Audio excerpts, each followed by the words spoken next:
Exponents are a really helpful thing in math because much like multiplication shows how we do repeated addition. So 3 times 4 means that we have 4 plus 4 plus 4, or 3 plus 3 plus 3 plus 3. So it's a way for us to do a shorthand for repeated addition.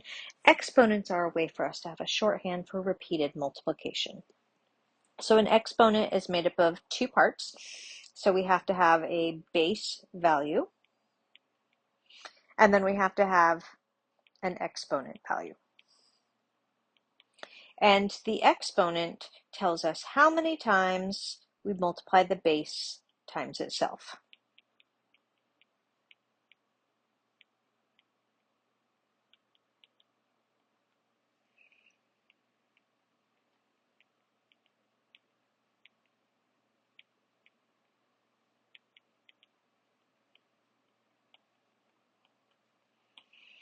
So frequently when I am teaching students about exponents, I make them expand it out. So I make them show what the multiplication would be without the exponent to reinforce the fact that it is repeated multiplication.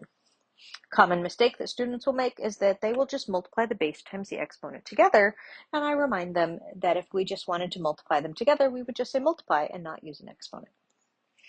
So for example, if we had 5 to the third power, then that means 5 times 5 times 5.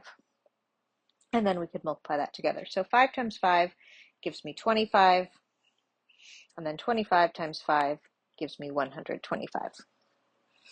So it's just a faster way for us to multiply. If you are using a calculator to do exponents, calculators often have an exponent button, and there's usually a square button because we use squares so often, but the exponent button usually looks like a little up arrow, or when I talk to the kids, find the roof button. And so if you push that, for example, we would say 5, the raised to the power button, and then we'd say 3, and then we would hit the equal button, and then the calculator would return back a value of 125.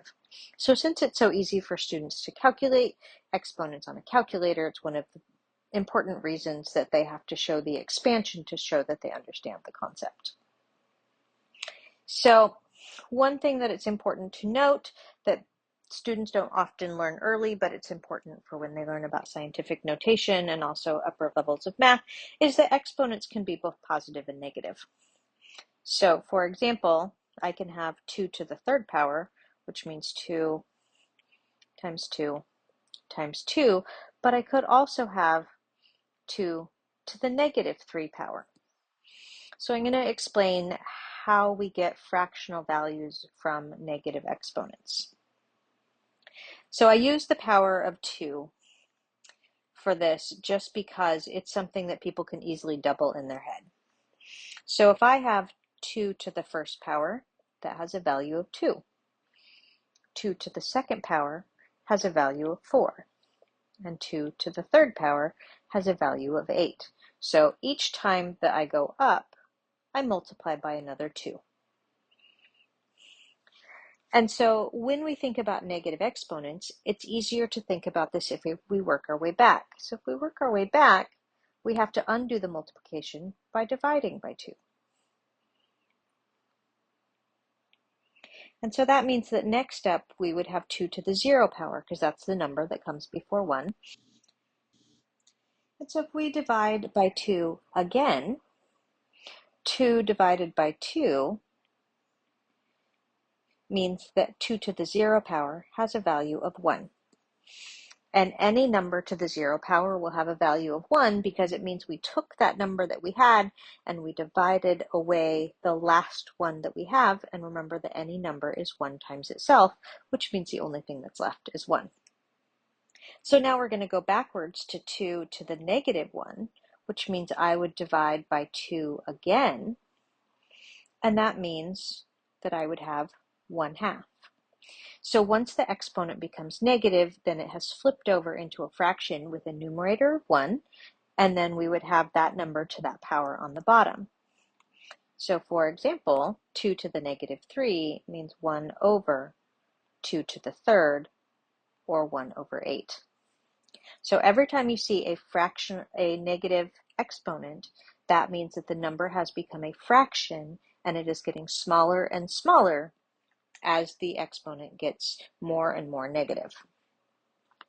So that's why when we use scientific notation, which we'll learn about later, that's why a negative exponent means a very, very tiny number, and it tells us that it's going to be small, and a positive one means it is going to be a bigger number.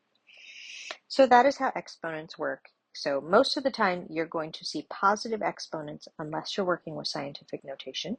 And just remember that the exponent tells you how many times you multiply the base times itself. So for example, 8 to the 5th would mean 8 times 8 times 8 times 8 times 8. So there would be 5 eighths.